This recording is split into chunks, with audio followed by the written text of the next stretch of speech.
네, 여러분 안녕하세요. 일개미 상담소입니다. 반갑습니다. 자, 저희가 지난번에 이어서 지금 출퇴근 재해에 대해서 알아보고 있는데요. 이번 시간에는 이제 지난번에는 출퇴근 재해가 무엇인지, 뭐 어떤 인정 기준이 있는지, 뭐 요 정도 살펴봤다면 이번에는 실제로 사례들을 한번 차례로 살펴보면서 이제 어떤 게 인정이 되고 어떤 게 인정이 되지 않는지를 알아보는 시간 갖도록 하겠습니다. 오늘 근데 내용 진짜 집중해서 들어주시면 나중에 만약에 뭐 혹시라도 이런 위험한 일이 생겼을 때, 맞다, 그때 일개미 상담소에서 이게 된다고 했었지, 이렇게 이제 기억을 하고 요긴하게 쓰실 수 있을 것 같으니까요. 오늘 내용 집중해서 살펴보시면 감사하겠습니다.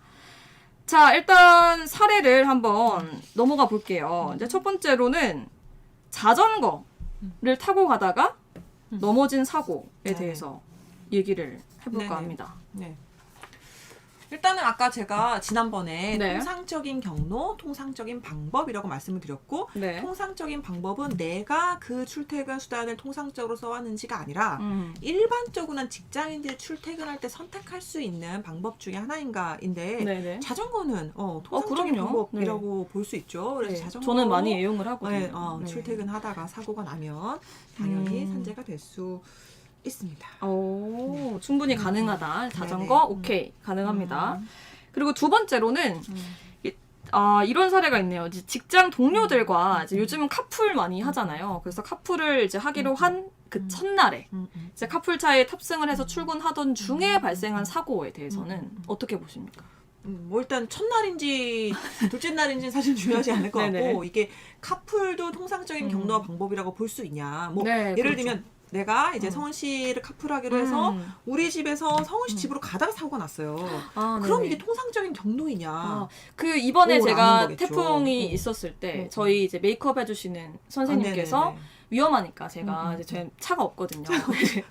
네, 걸어서 이제 뚜벅이로 가다가 뭐 만약에 나무를 맞거나 이럴 수가 있잖아요. 그래서 위험하니까 저를 이제 데리러 오셨는데 이제 그런 경우 말씀하시는 거잖아요. 그렇죠. 그러면 이건 이제 통상적인 경로에서 벗어난 거냐 아니냐. 이제 그렇죠. 이렇게가 문제가 될 수 있을 건데, 일단은 직장 동료와의 카풀은 뭐 통상적인 경로 또는 방법이라고 볼 수 있을 것 같아요. 예, 그래서 네네. 직장 동료를 태우러 가다가 뭐 사고가 생겼다든지, 아니면 둘이 같이 뭐 출퇴근하다가 사고가 뭐 났다든지 하더라도 두 사람 모두 출퇴근 재해를 인정할 수 있지 않을까 싶습니다.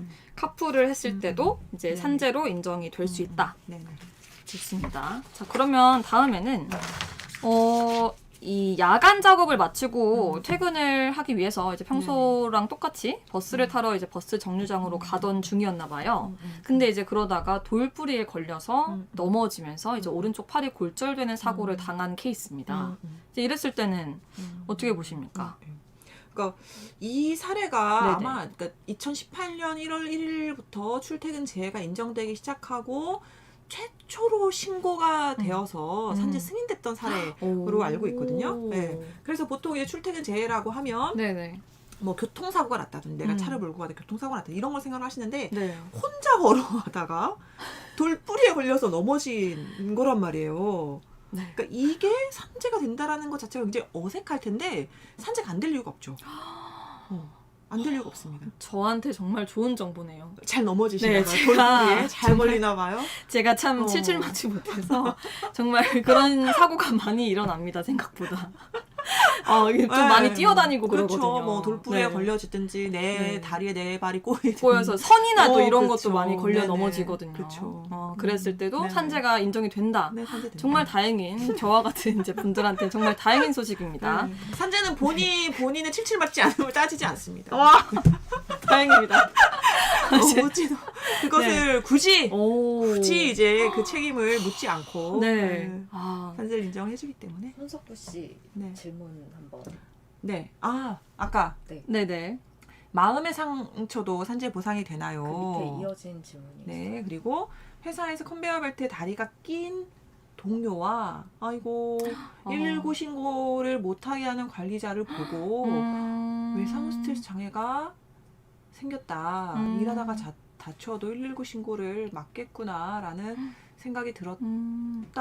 직접 경험하신 일일 수도 있을 것 같고, 저런 사례들 사실 드물지는 않습니다. 뭐 119에 신고하는데 이러면 이제 기록에 남기 때문에 그거를 못하게 하는 경우가 네. 많이 있죠. 근데 외상 스트레스 장애는 산재 인정됩니다. 아, 정말요? 네, 정신질환의 경우에도 그 정신질환의 발병 원인이 네. 업무와 관련된 것이면 네. 산재 인정이 될 수 있습니다. 네. 진단을 받은 경우에 한해서 진단을 받아야죠. 그런데 걱정이 되는 게 지금 이렇게 심하게 눈앞에서 다쳐도 119에 신고 자체를 못하게 하는 회사라면 과연 마음의 병을 산재 처리를 해주실까 그런 의심이 들긴 하거든요. 네네네. 의문이 들긴 하거든요. 네네네. 네. 일단은 산재 처리는 회사가 해주는 건 아니에요. 네. 이게 산재로 인정해주는 건 인정하는지 여부는 근로복지공단이 결정하는 거죠. 그러니까 회사가 아무리 의견서를 내서 이거는 절대로 산재가 아닙니다. 무슨 이 정도로 마음의 상처가 웬 말입니까? 하더라도 그거는 근로복지공단의 네. 자문의사 선생님들과 뭐 그 질병판정위원회 의사 선생님들 판단을 하는 거지 회사의 그런 의견이 크게 영향을 주지는 않습니다. 다행입니다. 네네. 네, 정말 다행이고 어쨌든 정신적인 이제 질환도 산재로 인정이 된다라고 말씀을 하셨는데 사실 저도 이제 이런 정신 질환에 대한 산재 인정에 대해서 좀 다뤄보고 싶긴 했거든요. 네네. 그래서 다음에 기회가 된다면 네네. 박노무사님 한번 보시고. 박경수 목사님 지금 원추하시는 분들이 너무 많아요. 너무 많습니다. 저번에도 계속 이제 언제 나오시냐고 이제 찾아주셨거든요. 그래서 다음에는 한번 셋이서 섭외해서 섭외를 열심히 해주시고요. 다음에는 정신적인 이제 질환에 대해서 한번 다뤄보도록 하겠고요. 계속해서 이제 질문을 주셨는데 이제 안나라님께서 질문 주셨어요. 오토바이를 타고 출근을 하다가 적색 정지 신호를 위반한 채 교차로를 주행하다가 승용차와 충돌한 뭐 땡땡 씨는 산재 대상이 될까요? 라고 질문 주셨습니다. 이것도 좀 이따가 어쨌든 얘기를 해야 될 주제예요. 네. 그래서 이건 조금 이따 다시 얘기를 하면 좋을 것 같습니다. 굉장히 날카로운 질문. 날카로운 질문. 신호 위반하다가 사고 난 경우 산재가 될지 굉장히 중요한 문제입니다. 네네.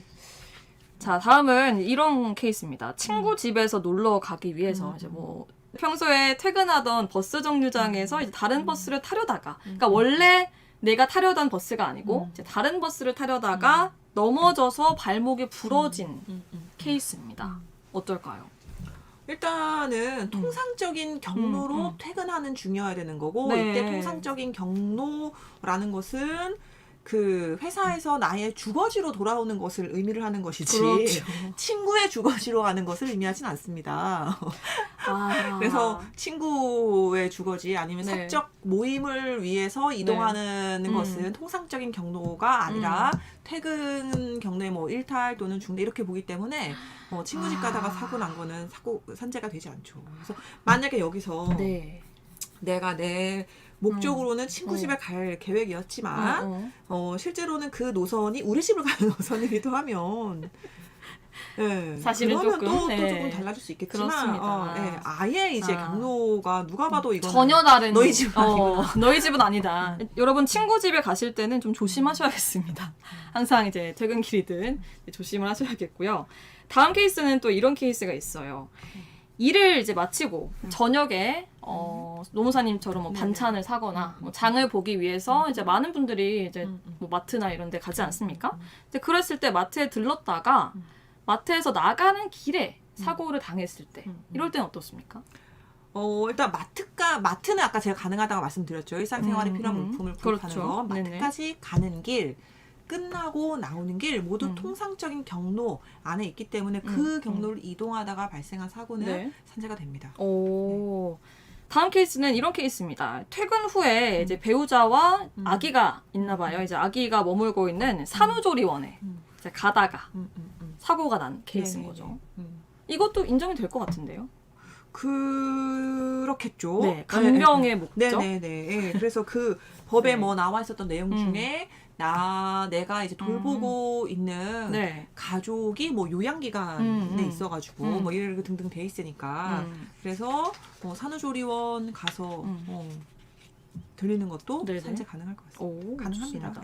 그러면 비슷한 사례인데 퇴근 후에 뭐 배우자는 아니고 누나랑 조카가 머물고 있는 산후조리원에 가다가 발생한 케이스라면 다릅니까? 일단은 그 일가 친척이 다 인정되지는 않거든요. 정말요? 그러니까 법에서도 내가 사실상 돌보고 있는 네. 이라고 돼 그러니까 근로자의 돌봄이 필요한 가족 중에서 나의 돌봄이 필요한 가족이니까 네. 만약에 이제 이 누나나 조카가 달리 이제 뭐 돌봐줄 네. 사람이 없어서 다른 뭐 연고자가 없다든지 아니면 이렇게 해서 돌봐줄 가족이 없어서 내가 가는 거라면 좀 주장해 볼 수 있겠지만 네. 그렇지 않은 단순 이제 애기야 뭐 조카 만나려고는 조카 바보일 수도 있잖아요. 문제가 되기는 어렵어. 조카 바보. 네, 조카 바보이긴 하나 그냥 예쁜 조카를 보러 갔을 뿐인데 네. 어쨌든 이 두 가지 케이스를 그럼 비교를 해보면 어쨌든 배우자나 이제 그쵸. 본인의 아기가 근로자의 돌봄이 네. 필요한 가족이 네, 네. 기준이 되는 거죠. 오, 네. 돌봄이 중요하군요. 그렇죠. 알겠습니다. 네. 자, 그럼 다음 케이스는 이게 될지 잘 모르겠는데 땡땡이를 쳤을 때 직장에서? 네, 직장에서. 회사에서? 네, 뭐, 흔히들 발생하진 않지만, 뭐, 예를 들어, 뭐 그런 경우가 있을 수 있잖아요. 그냥, 저희가 뭐 살면서 갑자기 네네. 땡땡이를 치고 싶을 때가 있으니까요. 네네. 어떨까요? 어떨 것 같아요? 그렇게 산재법이 그렇게까지 좀 이렇게 아쉽습니다. 품지는 못합니다, 아직은. 네. 네, 그래서 사업주의 승인 없이 아하. 무단으로 이탈해서 네네. 이탈하다가 발생한 것에 대해서는 음. 보기는 어렵겠죠. 자, 다음 케이스는 이런 케이스예요. 이제 평소에 뭐 출근하는 길에 이제 애견 카페가 있었나 봐요. 이제 많이들 볼 수가 있는데, 네. 그때 이제 반려동물을, 본인의 반려동물을 이제 맡기는 경우인데, 맡기러 가던 중에 발생한 사고. 그러니까 이제 회사에 가던 길에 반려동물을 맡기러 갔던 거죠. 강아지 유치원 이런데. 그렇죠. 요즘 많잖아요. 뭐 그냥 어린이집 가듯이. 그런. 안 됩니까? 아니, 이거는 약간 사실 좀 제가 들어보거나 생각해 본 바가 없어서 고민이 되긴 하는데. 네네. 일단 산재법 그 시행령에서는 일단은 내가 뭐였죠? 양육하는 아동. 내가 사실상 보호하고 있는 아동 또는 이제 장애인을 교육기관에 이제 그렇구나. 데려다 주는 거거든요. 네. 그러면 이 네네. 우리 강아지를 강아지 유치원에 보내는 것이 이에 준하여 네. 일상생활에 필요한 행위라고 볼 수 있을지. 또 한편으로는 지금이 이제 워낙에 이제 이 반려동물과 함께하는 것에 대한 사회적 문화나 뭐 이런 게 많이 확산되고 있기는 한데, 네. 아직까지 산재법이 있으니 거기까지 갔을지 약간 좀 네. 법안 고민이긴 개정이 합니다. 있어야 되네요. 문장을 좀 바꾸거나. 그쵸. 여기에 뭐 아동 또는 장애인이나 그러니까요. 반려동물, 사람으로 네, 한정이 그쵸. 돼 있는. 네. 그에 준해서 일상생활에 필요한 걸로 볼 거죠. 강아지 사료 사는 거는 가능할 것 같아요. 일상생활에 필요한 물품. 근데 강아지 유치원은 안 된다. 강아지 유치원 안 된다기보다는 이제 될 것도 같고 조금 애매한 부분이 있는 것 같습니다. 네, 고민이 됩니다. 네, 알겠습니다. 근데 저 갑자기 궁금한 게 있는데 네네. 그 말씀을 하시니까 저희가 아까 법안에 이제 보호하고 있는 아동 또는 장애인이라고 했잖아요. 근데 그럼 다른 가족은 안 됩니까? 뭐 아내라든지 남편, 뭐 같이 살고 있는 부모님, 뭐 양로원에 데려다 드린다든지 네네네. 뭐 이런 거 안 됩니까? 안 될까요? 네. 그러니까 보육기관이나 교육기관에 데려다 주거나 네, 해당 네. 기관을 데려오는 네, 네. 거잖아요. 네. 우리 와이프가 대학을 다니는데 아. 이 대학에 뭐 네. 데려다 주고 네. 구경을 안 된다고 봐야 될 것 같아요. 일단 이 5조항은 교육기관이라든지 보육기관이기 때문에 네네. 예. 복잡하네요. 예. 그러니까 네. 대학생 자녀를 학교에 데려다 주는 거는 안 된다. 안 되고. 이렇게 보는데 근데 이제 예컨대 연로하신 부모님을 의료기관으로 모시는 거 네. 이 경우에는 가능하지 않을까. 뭔가 돌봐야 되는 네. 돌봄이 필요한 가족 하지 않을까 싶습니다. 네, 알겠습니다. 사실 법이 뭐 사회가 바뀌면서 좀 많이 개정이 될 수도 있지 않을까요? 라고 생각을 듭니다만 저는 개인적으로 네, 그렇게 됐으면 좋겠습니다. 네네.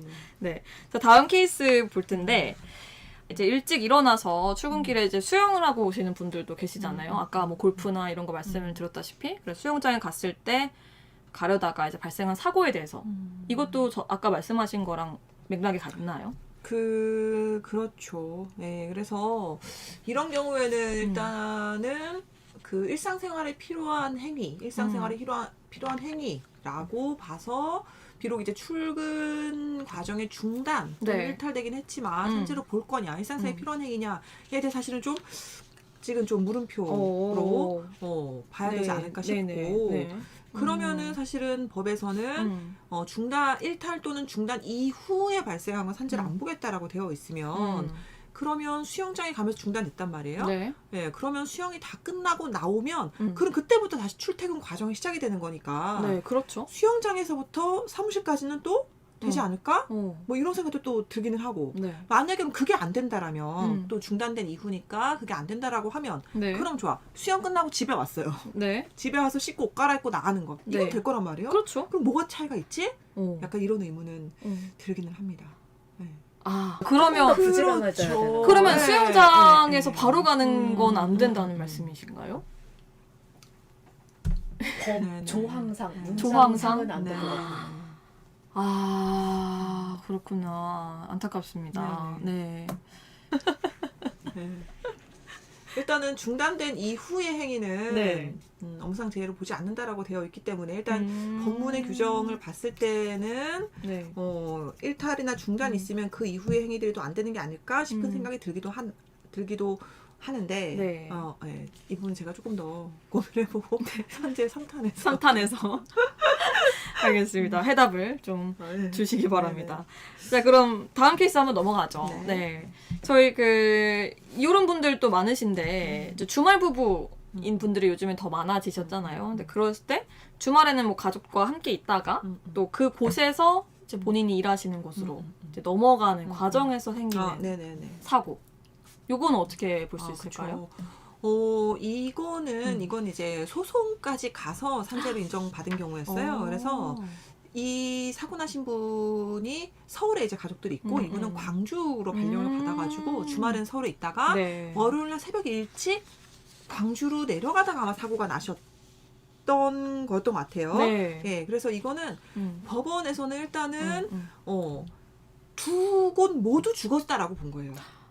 서울은 이제 연고지가 있는 주거지인 거고 네. 광주는 비연고 주거지라고 본 거고 그러면 여기도 또 주거지니까 통상의 경로라는 것이 나의 주거지에서 사업장으로 가는 중인 거잖아요. 그러면 서울 집에서 사업장으로 가는 것도 통상의 경로다. 월요일날 새벽 일찍 출발하는 거? 그럴 수 있지. 라고 봤죠. 오, 특이하네. 이거 주말 부부인 분들한테는 되게 꿀팁이 될 것 같습니다. 여기까지 저희가 이제 케이스를 준비를 해봤는데 아까 질문 주셨던 거 한번 대답을 해주시죠, 이제. 예. 아까 오토바이 타고 출근하다가 빨간불 정지 신호를 위반한 채 주행을 하다가 사고 났단 말이에요. 일단은 아시겠지만 산재에서는 아까 제가 그랬잖아요. 박성은님의 77 맞음을 탓하지 않고 돌부리에 걸려 넘어져도 보장해주는 게 산재보험이에요. 무과실 책임 원칙이거든요. 예. 세상에. 그거를 묻고 따졌다가는 사실은 그 노동자를 제대로 보호할 수가 없으니까 이제 그런 산재보험 제도를 만든 건데 이제 근데 이제 산재에서 이런 규정을 두고 있어요. 그 노동자의 고의, 자해 또는 범죄 행위, 범죄 행위 때문에 뭐 사고가 나거나 다치게 되면 그 경우에는 이제 산재로 보지 않겠다라는 내용이 있어요. 그래서 그래서 이렇게 신호 위반 같은 경우에는 이제 이게 교통처리 특례법상의 범법 행위란 말이에요. 처벌 대상이 되는 특히 이제 그러면 이거는 범죄 행위 아니냐. 처벌 대상이 되는 범죄 행위다라고 봐서 근로복지공단에서는 이런 이제 12대 중과실들이 있잖아요. 교통처리 특례법에 있는 12대 중과실로 인해서 사고가 난 경우에는 산재로 인정하지 않는다라고 보셔야 될 것 같습니다. 그래서 여기서도 신호 위반이면 일단은 12대 중과실에 들어가기 때문에 산재로 되게 어려울 것 같아요. 그래서 이거에 대한 비판은 되게 많이 있어요. 그래서 예를 들어서 어쨌든 무과실 책임에 반하는 거 아니냐 이거를 라고 보기도 하고 법원에서도 실제로 최근에 났던 대법원 판결이 작년에 그러니까 지난달에 아니다 5월달에 5월달에 난 대법원 판결이 있는데요. 그거는 이제 출장을 갔다가 돌아오는 길에 중앙선을 넘은 거예요, 고속도로에서. 그러니까 중앙선을 넘으면서 차량이 정면 충돌을 하고 화재가 발생해서 사망했던 사고였거든요. 1심에서는 어쨌든 출장 중에 벌어진 일이니까 산재다라고 봤어요. 네. 근데 이게 고등법원에서는 뒤집었어요. 아니 중앙선 침범만 안 했으면 안 날 사고였다 이거는. 사고의 원인 자체가 네. 중앙선 침범인 거고 중앙선 침범은 어쨌든 교통처리법이 위반되는 범죄행위다 라고 봐서 산재가 인정이 안 됐는데 네. 그거를 대법원이 다시 뒤집었어요. 대법원이 얘기한 건 뭐였냐면 일단은 사고 조사에서 왜 중앙선을 넘었는지는 네. 알 수가 없는 거예요. 이게 졸음운전일 수도 있고. 네네네. 그러면 그러니까 그 운전자가 고의인지 그게 과실인지. 그쵸. 네. 예. 그래서 이게 어쨌든 고의는 아닐 수 있다라는 거죠. 그렇죠. 예. 아닐 가능성도 그렇죠. 있다. 그리고 이분이 운전면허를 취득하고 나서 사고가 난 네네. 이력도 없는 거예요. 그러면 대법원이 봤을 때는 이렇게 차량을 운전해서 뭐 여기서는 출장이었지만 출퇴근도 마찬가지겠죠. 차량을 운전해서 출퇴근하거나 출장할 수 있는 와중에 내가 안고 있는 위험이 있다는 통상적인 위험. 그 위험의 결과로 산재가 사고가 발생한 거 아니냐. 네. 그러면 산재로 인정돼야 된다. 이 부분을 다시 한번 살펴봐라. 이러면서 돌려보냈습니다. 그래서 지금 근로복지공단처럼 뭐 12대 중과실의 경우에는 일단 이거를 당연히 범죄 행위로 보고 산재를 인정하지 않는 것에 대해서는 좀 다시 다른 좀 판단이 나와야 되지 않나라고 논란이 좀 있군요. 네, 굉장히 중요한 질문을 해주신 것 같아요. 근데 제가 이 얘기를 들으니까 좀 기억이 나는 게 있는데 저도 제 지인이 그분이 이제 방송을 하시는 분인데 회사에서 직접 네가 운전을 회사 차를 몰고 이제 거기까지 가라라고 하신 거예요. 그래서 이제 몰고 가는데 시간을 엄청 촉박하게 이제 준 거죠. 그래서 어쩔 수 없이 그러니까 신호를 위반한다거나 이제 뭐 빨간불에 이렇게 걷는다거나 해야 되는 상황. 왜냐면 그렇게 안 하면 방송을 못 하는 상황이 이제 벌어진 거죠. 근데 그런 경우에 만약에 사고가 났을 때는 어떻게 인정이 될 수 있을까요?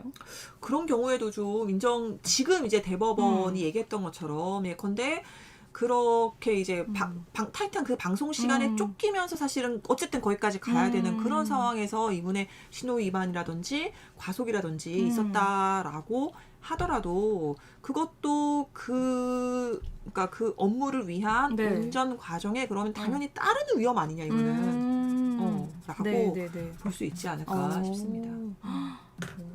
그러네요.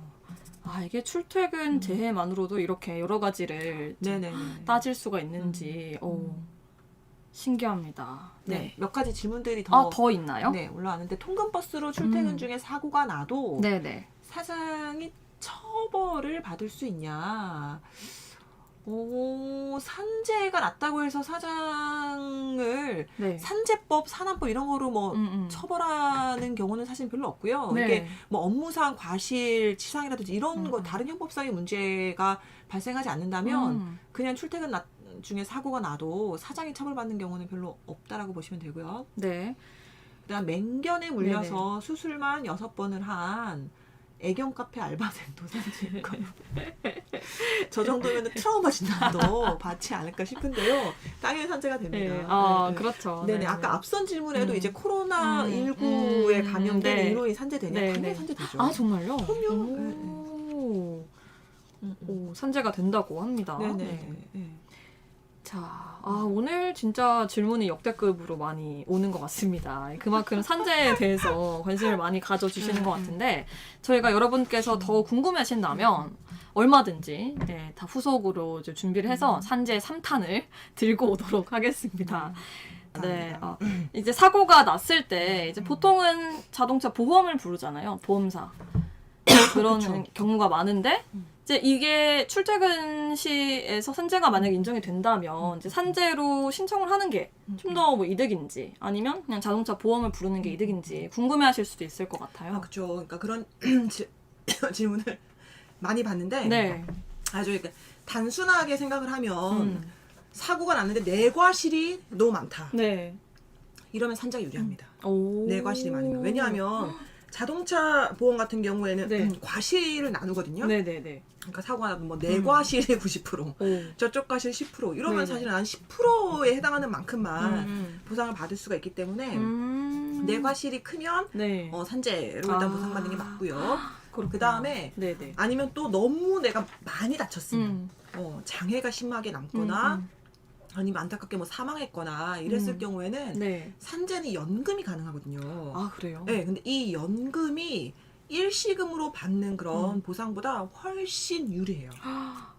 예, 그리고 뭐 또 산재는 제휴양, 나중에 재발하면 제휴양도 있고 네. 이렇게 여러 가지 좀 다른 제도들이 있어서 내 과실이 크거나 아니면 내 피해가 너무 크거나 이러면 산재로 하는 게 맞습니다. 근데 그럼 무조건 둘 중에 하나를 선택을 해야 되냐? 네. 그렇진 않거든요. 그래요? 예컨대 산재로 되면은 경우에 따라서는 내 차도 수리를 해준다고 생각을 하는 경우가 있어요. 근데 차는 수리 안 해줍니다. 아 그래요? 산재보험에서 차를 수리를 해주는 건 없어요. 네, 그러면 차 수리는 자동차 보험으로 하는 거고요. 그럼 둘 다가 가능한 건가요?